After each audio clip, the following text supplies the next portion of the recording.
Hello and a very warm welcome. You're watching News 9 Live. Folks, let's circle back and refresh our memories to 2003. A night of thunderous blasts followed by years of fighting and endless grief. 20 years after the invasion of Iraq by the United States and Britain has today left Baghdad in a very different place. The waves of sectarian violence and bomb attacks that bedeviled Iraq's capital, even until a few years ago, seem to have gone. In its place, a thriving metropolis with pleasure boat rides on the Tigris, restaurants, and people having barbecues in its many green parks. But despite its huge oil wealth, the country remains crippled by factional politics, suffocating corruption, and great poverty. Most Iraqis frustrated and even hopeless over how things are panning out in their country, many assuming the country would be in better shape after Iraq got rid of the tyrant Saddam Hussein, but it's just one tragedy after another. Nearly 3 lakh people died during the conflict, out of which about 2 lakh people were Iraqi civilians, 45,000 Iraqi soldiers, United States soldiers making up only a meager percentage of the onslaught. And that's not all. The chaos in the Middle East, and in order to escape difficult economic conditions and political instability, migrants have been attempting to enter Europe in large numbers since the early 2010s.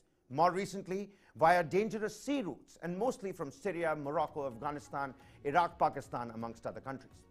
At least 70 people died as a boat sank near Italy's Calabria just last month, mostly women and children. But at the same time, it's also important to acknowledge how New Delhi postured itself and took a decision to stand firmly on the right side of history. It was under Prime Minister Atal'S Bihari Vajpayee's leadership that India decided against sending its troops to aid in the war, all obeyed by the Americans to legitimize their war crimes. So on the 20th anniversary of the war that toppled Saddam Hussein's dictatorship, led to a major migrant scramble for Europe, News9 Plus presents a documentary cover story on Atal'S Bihari Vajpayee's Iraq Brahmastra and how the Indian Prime Minister ambushed the warmongers. We'll discuss more. First, take a glimpse of the production.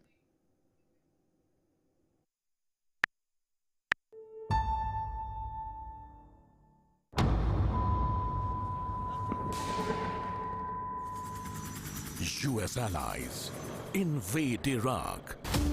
I take the fact that it develops weapons of mass destruction. America asks India to send troops to Iraq.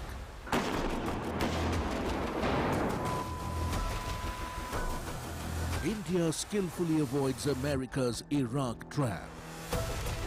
Bharat हमेशा से Iraq मुद्दे का शांतिपूर्ण हल ढूंढने के पक्ष में रहा है।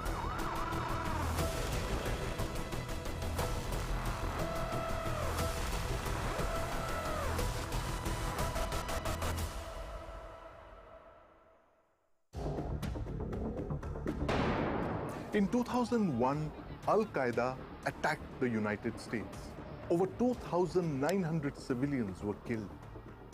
The US retaliated by invading Afghanistan and toppling the Taliban for sheltering Al-Qaeda and Osama bin Laden. Mission accomplished, the US shifted focus to Iraq. President George Bush insisted Iraq had weapons of mass destruction, chemical and biological weapons which threatened the United States. Embedded with the American troops, journalist Wael Awad saw the horrors of the war and American deceit at close quarters. The uniqueness of the Iraqi war was that the American wanted to impress the rest of the world that the invasion was legitimate. I think it was a very wise decision by the Prime Minister of India that time, late Atal'S Bihari Vajpayee, when he was asked to send a troop and he refused, because everybody knew it was a lie. There was no point of, having a collective troops from all over the world to attack an innocent country. There was no reason for that. And India did the right things, and it was a wise decision by the Indian government, which has really, left a very big impact on the Iraqi people. Because only those countries who have their military in their mind still the remnants of colonialism, they joined hand with the colonial powers. So India was in the right side of history, not going and sending their troops. And we must acknowledge this, and we must compliment the Indian leadership for taking such a wise decision. The US-led invasion of Iraq was built on a foundation of lies. It killed hundreds of thousands of Iraqis who posed no direct threat to the United States. Years later, Prime Minister Blair apologized. He called the Iraq war wrong. I express more sorrow, regret, and apology than you may ever know or can believe. President Bush termed the decision to go to war the biggest regret of his presidency. But Indians would remember the conflict for the way Prime Minister Vajpayee ambushed the warmongers and kept India out of Iraq. Bharat हमेशा से Iraq मुद्दे का शांतिपूर्ण हल ढूंढने के पक्ष में रहा है.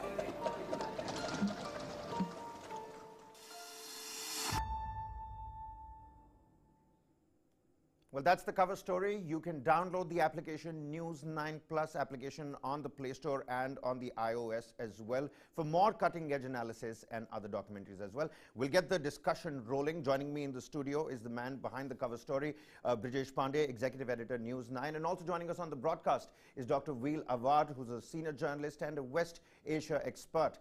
Brijesh, let's get the ball rolling here. Several times during the documentary, one can hear the words Prime Minister Atal'S Brahmastra. How did you come up with this name? Does Brahmastra, the master weapon, really encompass the situation where India was standing back in 2003? Well, yes, and the story of Iraq, as you know, as much as about the deceit and the deception, as Dr. Awad very wisely put in the documentary. It was also a story about how India outplayed America with guile, with stratagem, which American had no idea about. The America was playing or working very heavily on Defense Minister George Fernandez, on Deputy Prime Minister L.K. Advani, whenever they would visit America, with meetings with either Donald Rumsfeld or Condoleezza Rice, President Bush would walk in and announce, this is like according highest honor to your visit. And then, he would also talk about how he would request India to send troops, a division, approximately 17,000 soldiers, and they need to be sent to Iraq. And they also promised that, that they will not send those troops to a very hostile zone. Basically, they will be asked to take care of the peace need as far as America was concerned. The issue was the legitimacy. They wanted to seek legitimacy, and they felt that if India sent troops, it'll be legitimizing their illegal invasion. And how Atal Bihari went about it, how he not only outsmarted his own cabinet colleagues, and remember at that time the entire press was also heavily in favor of sending troops to Iraq. And Atal Bihari Vajpayee, in a all-party meeting, nudged the left leaders and others as to about, they said that they're very upset about, how about the theory which they're hearing that India is about to send troops to Iraq. And they said that if you are angry about it, if you're upset about it, why am I not seeing it on streets? And once the protest started on street, in next 15 days, the decision was conveyed to the Americans that, see, there's a lot of anger on the street. India doesn't want to go about it, and there's not much I can do. So in one fell swoop, he not only outsmarted his own powerful cabinet colleagues or people who were in favor of sending Indian troops to Iraq, but he also outsmarted America. So that is why, if you use the word Atal Bihari Vajpayee's Brahmastra, it won't be out of context. And at the same time, interesting points that you put across. A divided cabinet, one has to, tread very carefully in as delicate a situation like that. Protests on the street, all-party meeting that was taken place, all the NDA allies as well. But what kind of signals was the United States giving away that made India particularly look past their charade? That, this is something that you don't want to deal in at this point in time. Were there any telltale signs that the US was giving away? Well, it was the America was all guns blazing. You had the Army Chief of America in India. You had Donald Rumsfeld. You had 2 to 3 high-level meeting of NSA. Brajesh Mishra also, the George Fernandez, Defense Minister, and also Lal Krishna Advani. Apart from that, the Deputy Secretary of the American Embassy, he even went on to the extent of putting it on record that the Indian army had in fact identified which units were supposed to go to Iraq. So this was the kind of pressure which was put on by America. And you know, after the meeting with Advani and others, they were pretty much sure that India has agreed to send to it. And you must not forget, Kabir, that at that point of time, India had a great relationship, or the relationship was kind of flowering between India and America. And India also didn't want it to, be on the wrong side of America. So in middle of all this, you know, as a near certainty, with the impression which America got that India will send the troops, the entire operation will be legitimized because India was seen as a leader of the third world countries and developing countries. Right. So that would have legitimized it. But very smartly, Atal Bihari Vajpayee, who knew or who could foresee the kind of danger sending troops to Iraq presented, and he never wanted to be on the wrong side of the history, as Dr. Awad said. And this is the reason why, you know, he preempted all the efforts which were put by America, all the top meetings which happened with all the top officials of Indian government, and he very smartly played the opposition, asked the opposition that if you're upset, show it on the street. And once the protest took on street, you know, he used that protest to call off the American pressure. Right. Let's go across to Dr. Veil Awad to help us put this into perspective. Dr. Awad, help the viewers understand what has happened in the last 20 years per se. Take a look at what the hegemonic powers were like back in 2003 and how the Indo-Pacific today is being looked at as a global hub as well. Even today, we've got the Japanese Prime Minister who's in India, Xi Jinping on his Russian jaunt as well. Our confident and bold move and the decision Prime Minister Atal Bihari Vajpayee took back then, how has that helped in shaping India's strategic affairs front today?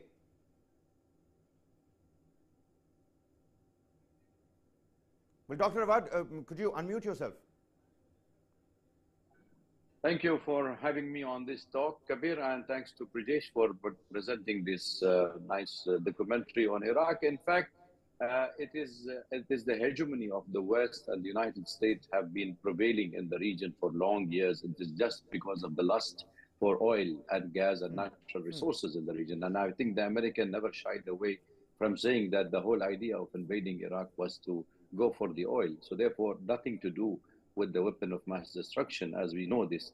The second part is America have already started a policy, which is the clean and break policy. They have 1991, which they have launched it, that they should be, sort of breaking all the country, regime change by force, and they continue their policy throughout the history. If you look at the American history for the last 20 years, we have seen only destruction, we have seen killing, we have seen more than 5 million people died, more than 50 million people are displaced, and countries are destroyed, and one of them is Afghanistan.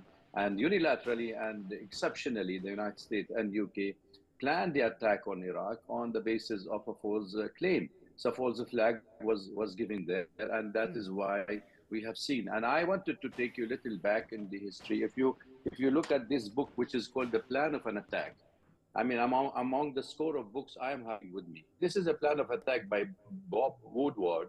He has written that the American and President George Bush and Tony Blair, the Prime Minister of England, have planned the attack on Iraq a year before the attack.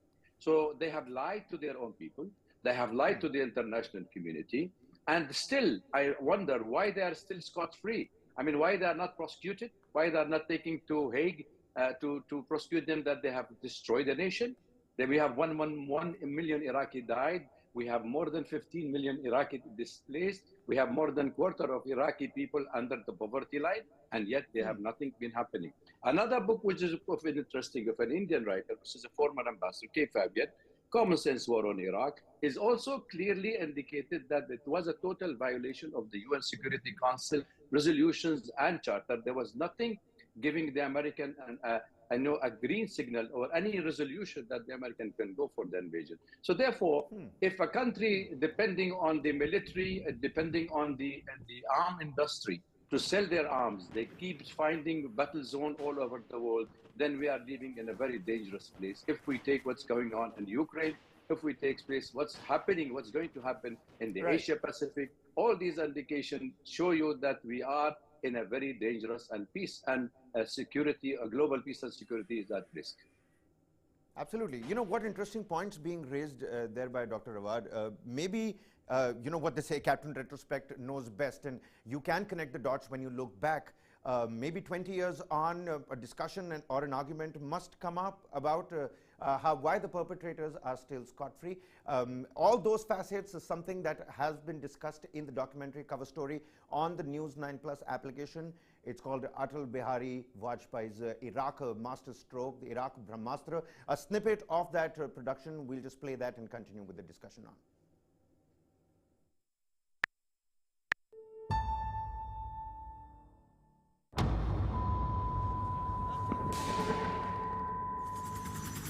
US allies invade Iraq. I take the fact that it develops weapons of mass destruction. America asks India to send troops to Iraq.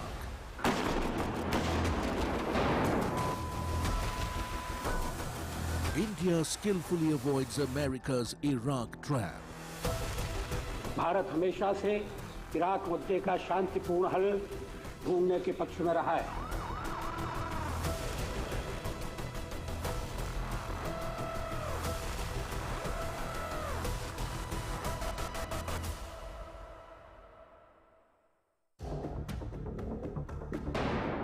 In 2001, Al-Qaeda attacked the United States. Over 2,900 civilians were killed. The US retaliated by invading Afghanistan and toppling the Taliban for sheltering Al-Qaeda and Osama bin Laden. Mission accomplished, the US shifted focus to Iraq. President George Bush insisted Iraq had weapons of mass destruction, chemical and biological weapons which threatened the United States. Embedded with the American troops, journalist Wael Awad saw the horrors of the war and American deceit at close quarters. The uniqueness of the Iraqi war was that the American wanted to impress the rest of the world that the invasion was legitimate. I think it was a very wise decision by the Prime Minister of India that time, late Atal'S Bihari Vajpayee, when he was asked to send a troop and he refused, because everybody knew it was a lie. There was no point of, you know, having a collective troops from all over the world to attack an innocent country. There was no reason for that. And India did the right things, and it was a wise decision by the Indian government, which has really, I mean, left a very big impact on the Iraqi people. Because only those countries who have their military in their mind still the remnants of colonialism, they joined hand with the colonial powers. So India was in the right side of history, not going and sending their troops. And we must acknowledge this, and we must compliment the Indian leadership for taking such a wise decision. The US-led invasion of Iraq was built on a foundation of lies. It killed hundreds of thousands of Iraqis who posed no direct threat to the United States. Years later, Prime Minister Blair apologized. He called the Iraq war wrong. I express more sorrow, regret, and apology than you may ever know or can believe. President Bush termed the decision to go to war the biggest regret of his presidency. But Indians would remember the conflict for the way Prime Minister Vajpayee ambushed the warmongers and kept India out of Iraq. Bharat हमेशा से Iraq मुद्दे का शांतिपूर्ण हल ढूंढने के पक्ष में रहा है।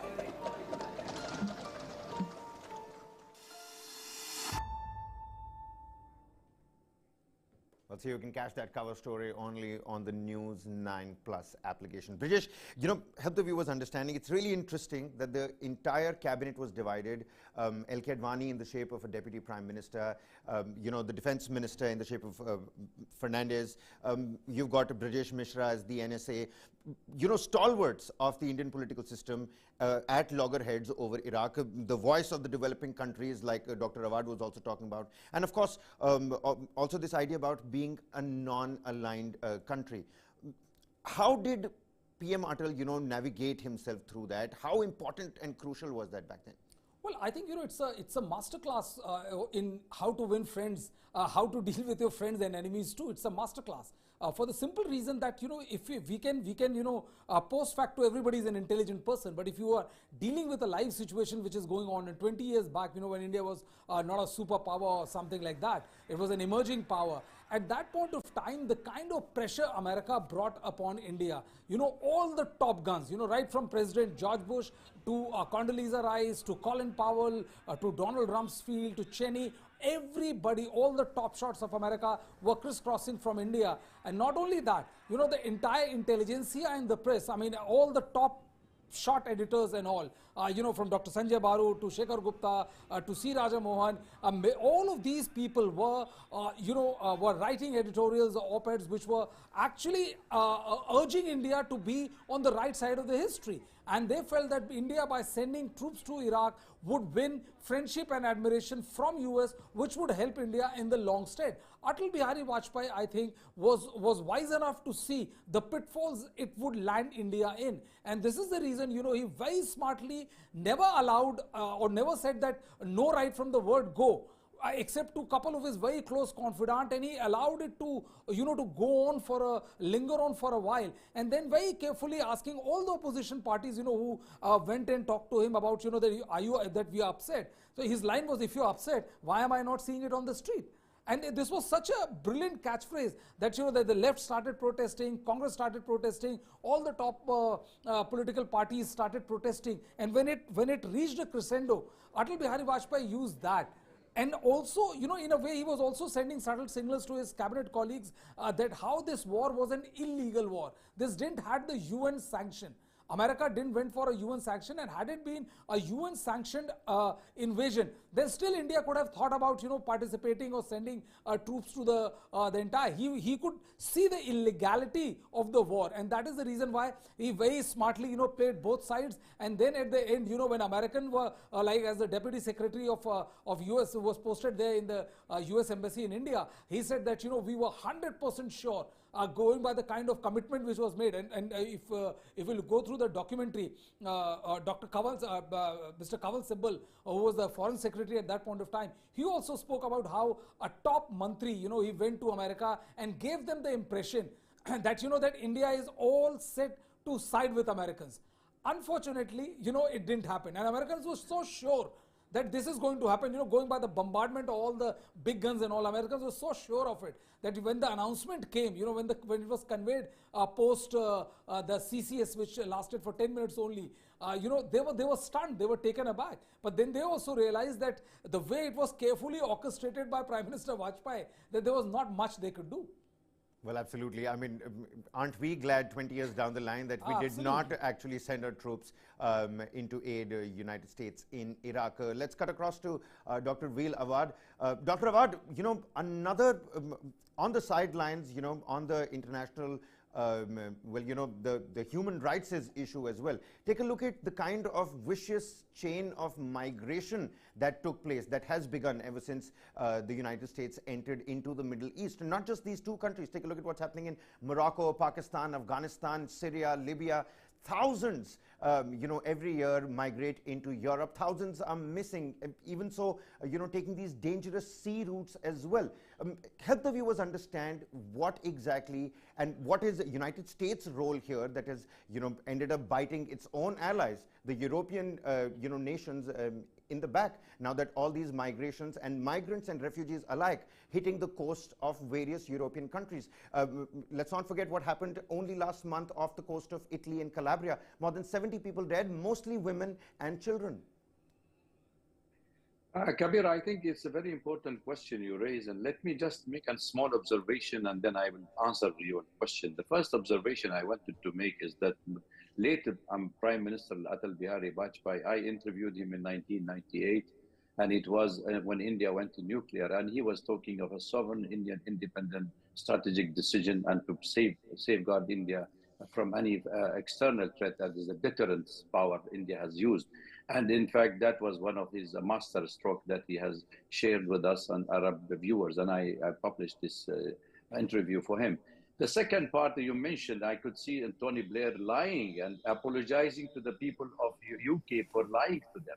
which is a proof what is the book wrote about him. And exactly, he apologized to the people of UK, but he never apologized to the people of Iraq.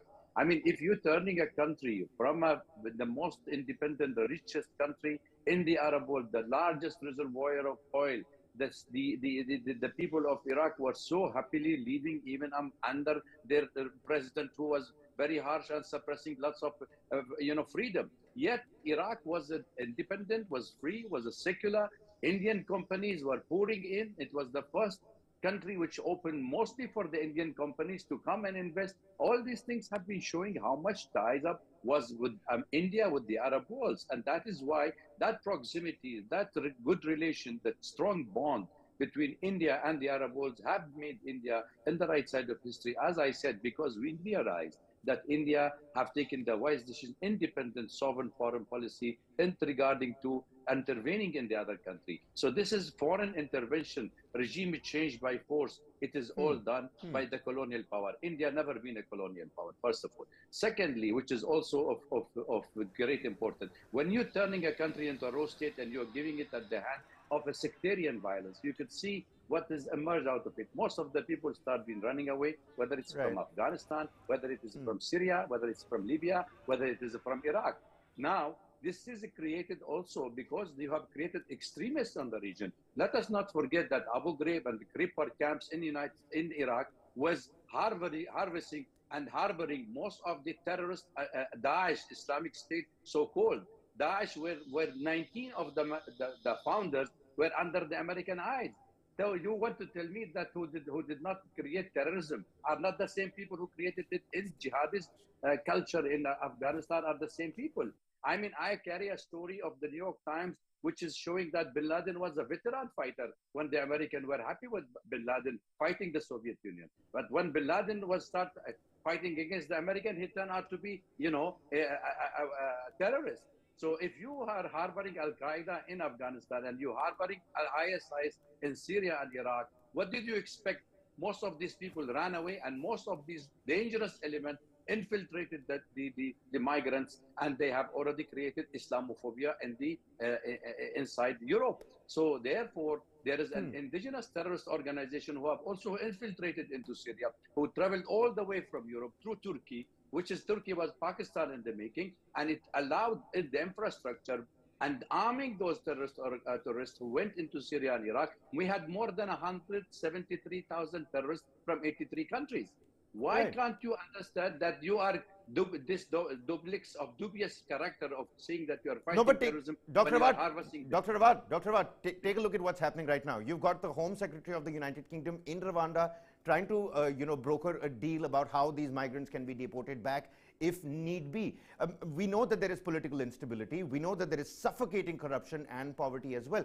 But what then happens to Europe? What do these European countries do? You've got thousands of migrants lining up at their borders. What do these European nations then, how do they reposture themselves? See, this is the problem with our journalistic field nowadays. We have a new terminology. We have good terrorists, we have bad terrorists. We have good migrant, we have bad migrant. We have good wars, we have bad wars. No. Wars is wrong. Migrants should be treated as a human. You can't treat Ukrainian migrants or immigrants as a good refugees, and the rest of the country where you force these people to run out of their country because you supported, you nourished, you nurtured the elements of terrorists inside our countries and allowing them not to go there. These are a human. You treat them. Stop fighting wars in their own country. Let them go back and survive and live in their own country. Nobody wanted to leave this country. Nobody in my country wanted to leave the country. We have more than 5 million people have left Syria. We have devastated earthquake happening there. The war is on. We have 55,000, Kabir, 55,000 from 83 nationality, according to UN, are still under the shelter of the United States occupying part of Syria, and also the Turkish forces in northern western part of Syria. So what are you doing here? Are we really fighting terrorism together? India have given a voice to the world, comprehensive fight against terrorism. We should support India, and the world should support Indian view as a draft in the UN, which is refused by the superpower, not accepted. Why? Because they are using terrorism as a tool to achieve a political objective. Absolutely. Well, Brijesh, it seems like, just to summarize what we've spoken about is that 20 years, after the Iraqi invasion, in retrospect, it seems like we're in the clear that we did not send our troops into aid United States' bid to legitimize that, war crimes. On the other hand, international human rights issues that have now surfaced ever since that migraine, and a vicious cycle that has come about. Equality is what we all need, and those old lines really come to my mind right now. War, good God, y'all, what is it good for? We're going to slip into a break. News and updates continue on the other side. Thank you so much for catching us on News 9 Live.